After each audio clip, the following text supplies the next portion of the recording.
For Crema Media's Polity, I'm Sane Dlamini. Ronnie Kasrils joins me to discuss his book titled A Simple Man, Kasrils and the Zuma Enigma.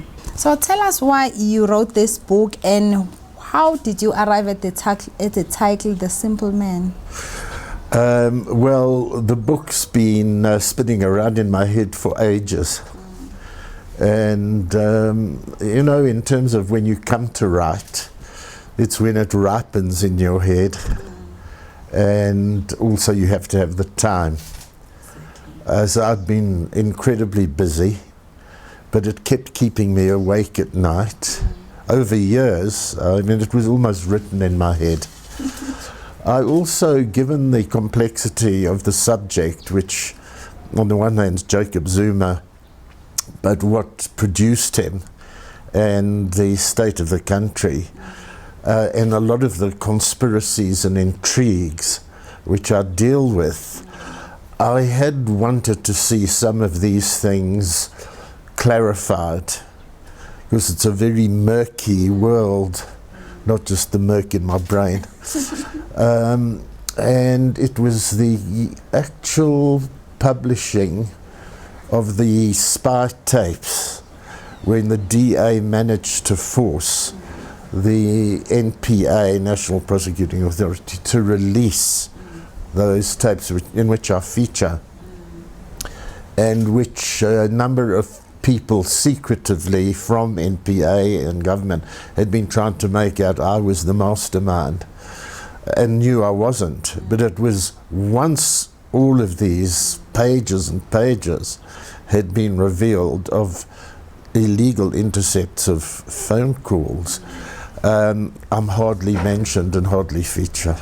And I needed that, rather than to say, you know, I'm honest, I didn't do anything. It's there, and it was so clear, and that made me feel confident then to write the book. So that's the first part of your question. A Simple Man. It's somewhat ironic, the title, somewhat sarcastic. It does have a subtitle, Kasrils, that's me, and the Zuma Enigma, the riddle. Jacob Zuma, somebody I actually knew when he was about 18 years old. I'm 4 years older, and this was in Durban around about 1960, where I went to work from Joburg. And I just knew him very, very superficially as a youngster who came to the public meetings of the trade union and so on. Very engaging. He did stand out for me. We sent him out the country for training, military, and he got arrested on the way and ended up for 10 years in Robben Island.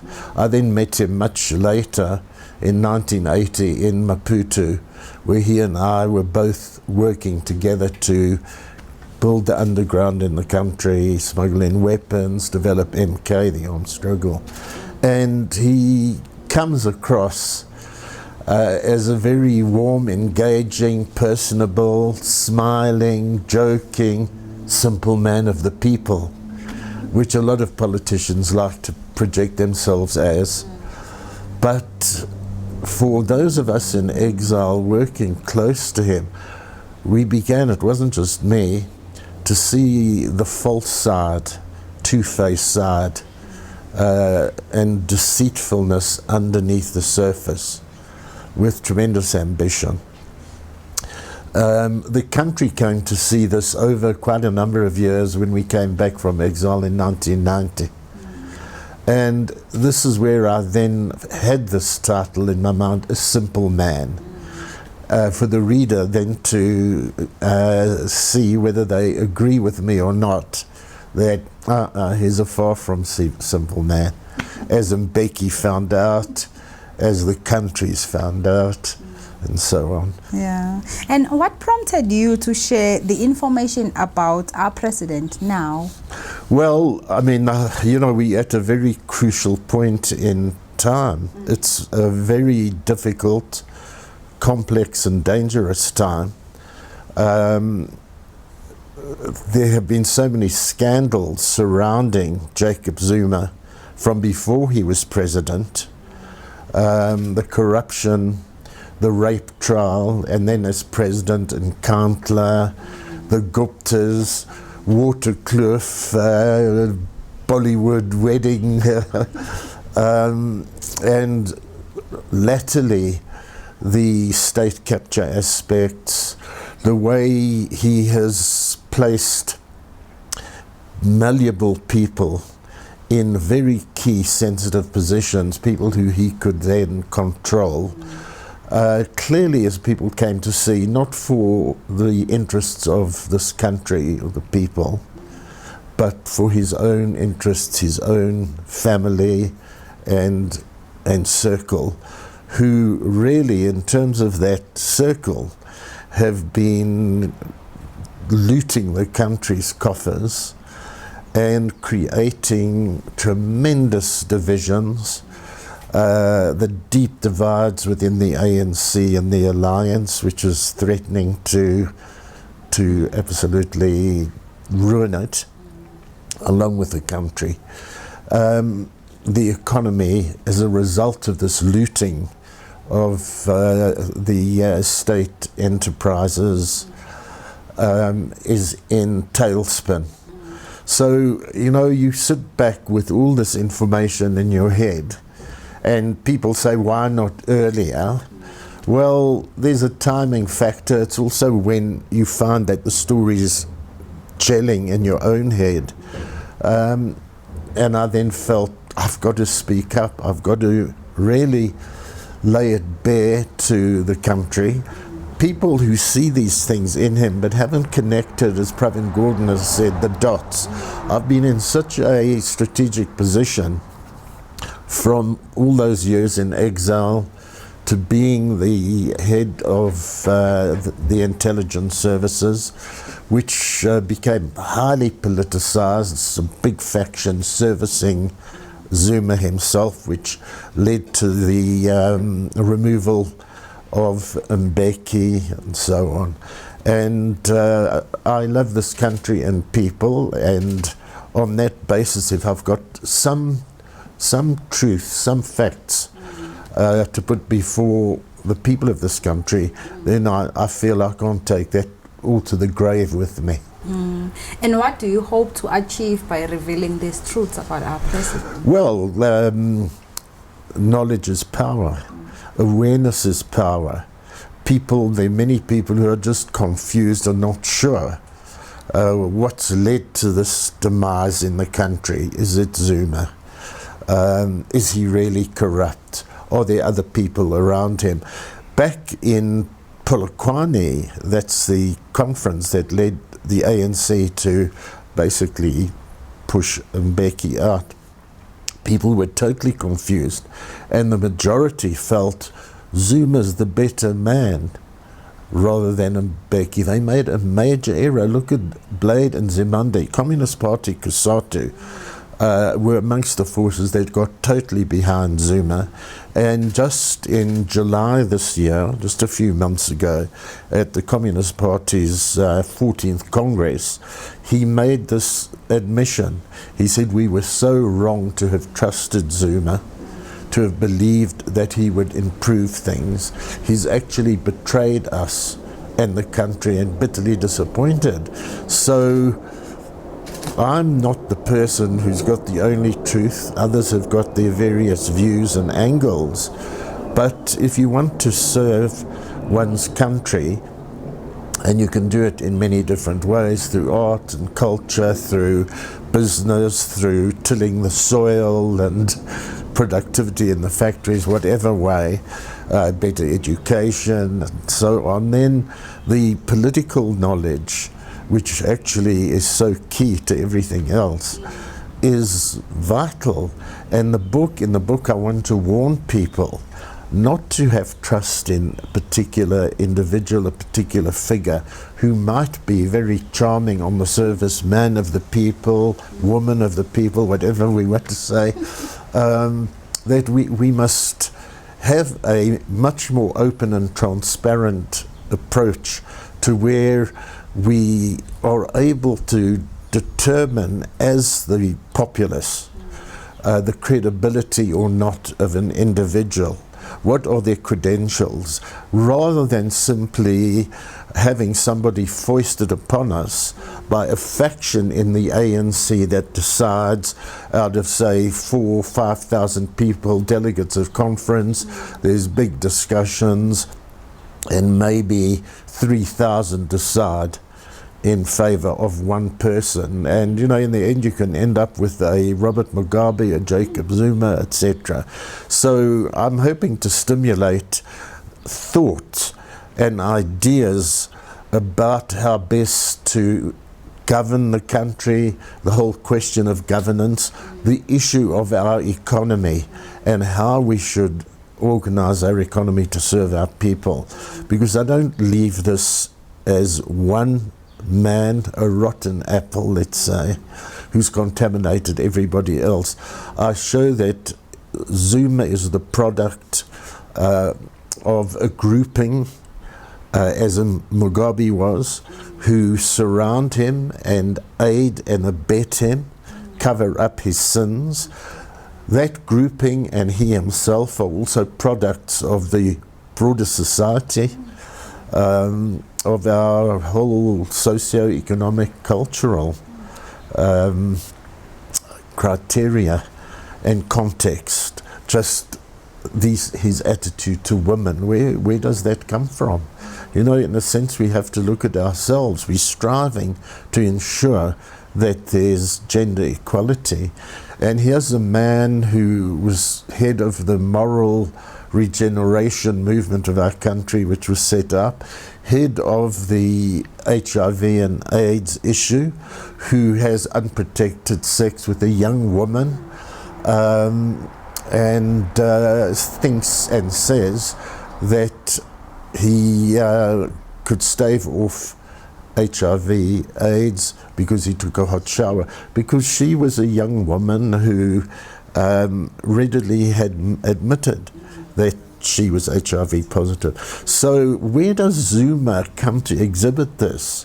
It's not him alone. When we look around and we see such ugliness in terms of that male attitude, including abuse of children, etc.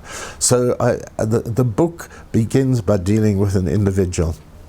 It then looks at the powers and the chemistry surrounding him that enables him to manipulate that and meet his desires and dreams of becoming the leader and running the country, and the grouping around him are the ones who are the stepping stone for him. And then it's the wider context of the ANC and our body politic. But that itself, people say, well, it's the ANC that's rotten. If the ANC are exhibiting within it signs of homophobia, this abuse of women, this main aspect, absolute greed for material things, so for wealth and power at all costs, and that arrogance, then it's not something that a man has invented. It's something that's in the absolute guts of the country, which is how we produce wealth, earn wealth, find ourselves employed or not. In other words, our economic basis. And the book then really goes into that aspect since we came to power in '94, where I'm attempting to show that we took very wrong decisions which brought us into the system which has become dominant, and that's just capital accumulation at all costs in terms of a neoliberal free market open economy, instead of something which I would say throughout history most of humankind have actually yearned for, is a more egalitarian society where people are able to work together in spirit of Ubuntu, and therefore a sharing and caring process, whereas the capitalist way is the other extreme. Fezekile Ntsukela Khuzwayo, known as Kwezi, regarded you and Jacob Zuma as uncles and she approached you and told you that President Zuma had raped her. Tell us what you remember about that day and what is your assessment of how the trial was handled? I, to this day, can still hear her voice in my head. I'll never forget it. My cell phone rings. I'm driving between Joburg and Pretoria. I'm being driven because I'm a minister. And I say hello, and there's this voice, Uncle Ronnie, Jacob Zuma has raped me. I said, what? It's Fizikile here. I realized that. I said, Fizikile, what are you talking about? Uncle Ronnie has raped me. And I'm very concerned about her well-being. She tells me that she's on her way to lay a charge. She's already been to the doctors.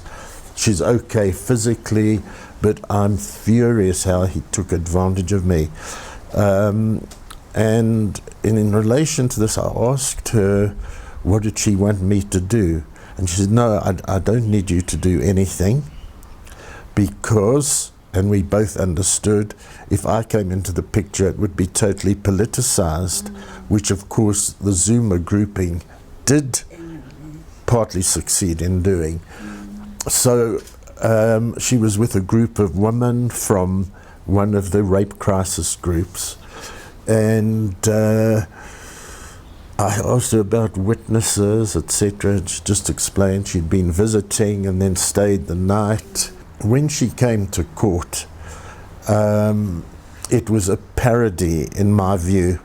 The way the case was conducted was absolutely wrong, because in rape trials, to take a position that the person making the accusations' previous sexual history should be taken into account is regarded as absolutely unfair and not relevant.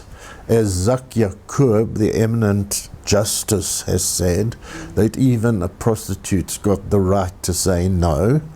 And Jacob also said that even if it took, in her case, it was 2 or 3 days before she laid the, I think it was 2 days before she laid the charge, he said that timing doesn't matter, because the person can be in a traumatized state.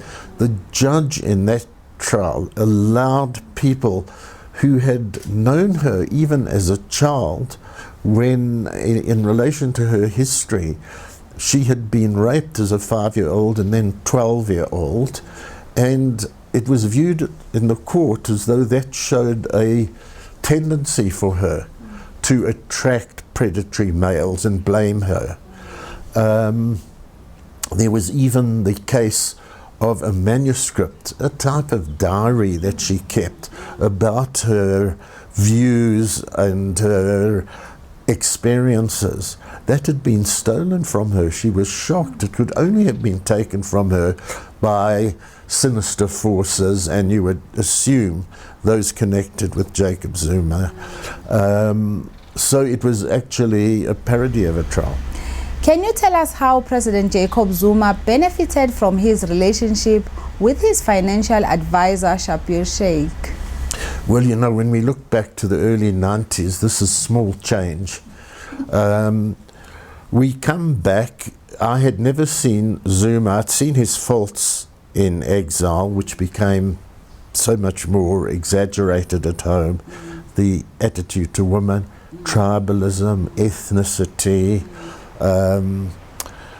and duplicity, a way of setting up secret structures to benefit him, what he was setting out to achieve, which we see in the state now. But you now have people coming out of the prisons or from exile, and they have extended families. Zuma comes back with several wives and a score or more of children. And the Schabir Sheiks and others are around like vultures wanting to, parasites wanting to latch in. and endear themselves to someone without money, who's in need and has no shame. This is what immediately was seen. So he's prepared for the likes of Shabir Sheikh to fill his car with petrol and not to even think of paying it back. Or in the 783 items of corruption, there's some items like 40 Rand paying for a car wash.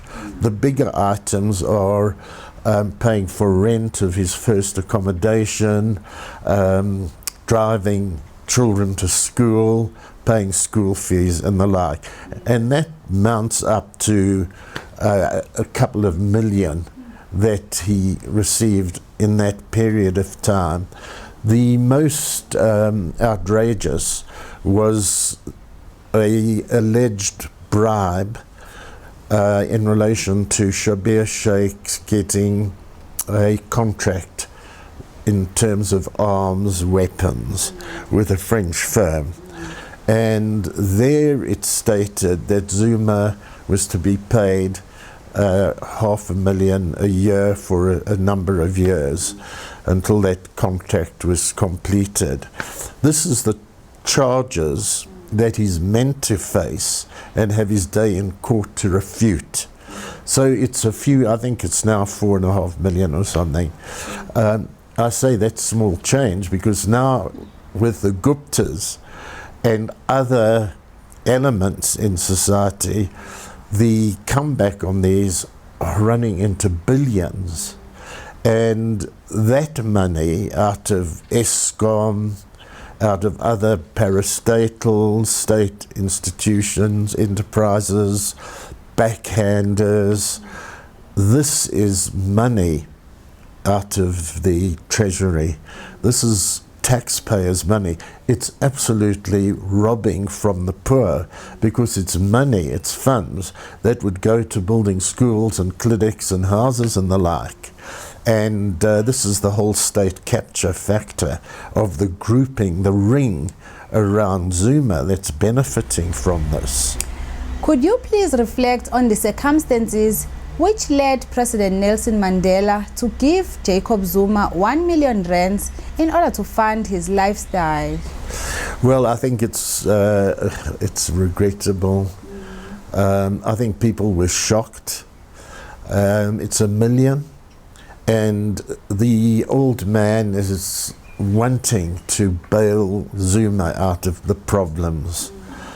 I think he needs to have a good leader for a province where the ANC had not that many leaders in the past. There was one outstanding, Chief Albert John Luthuli, but there was always this accusation that the ANC was Cosa Nostra or the Sotho-Tswana grouping here in Gauteng, previous Transvaal.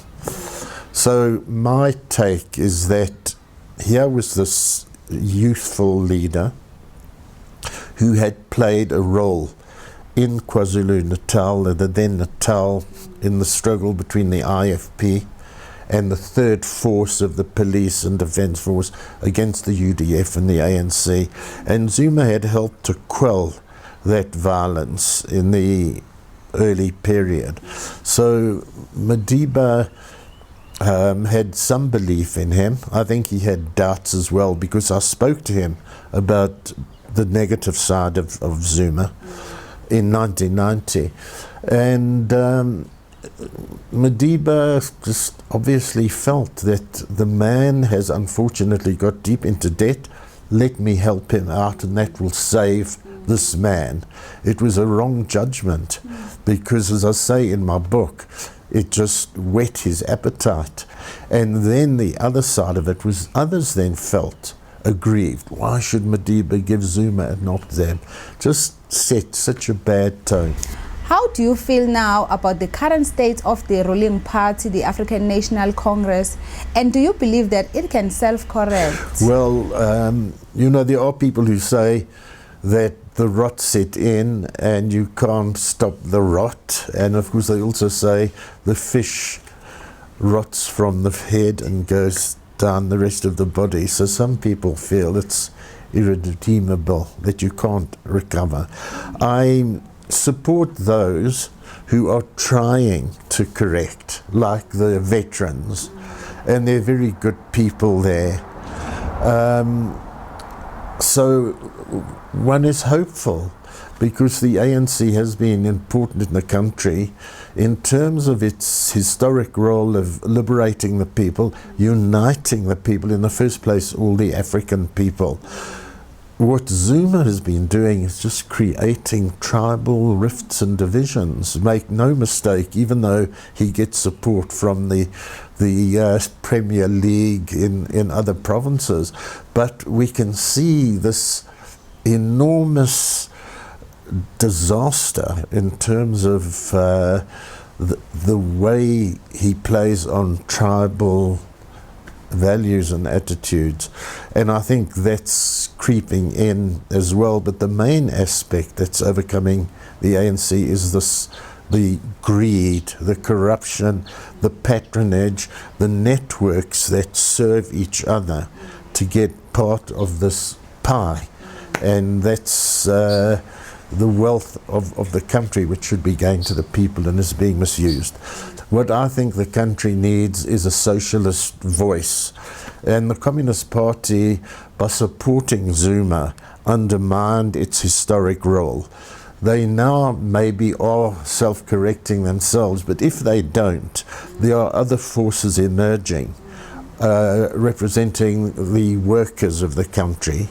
And the only thing that can save the workers, the only thing that can give them a better life, is not capitalism but socialism. So in the remaining breath I have taken a conscious decision to put my voice there and my energy there. We are approaching now the much talked about 54th ANC National Conference. What kind of leaders do you think we need to take South Africa forward?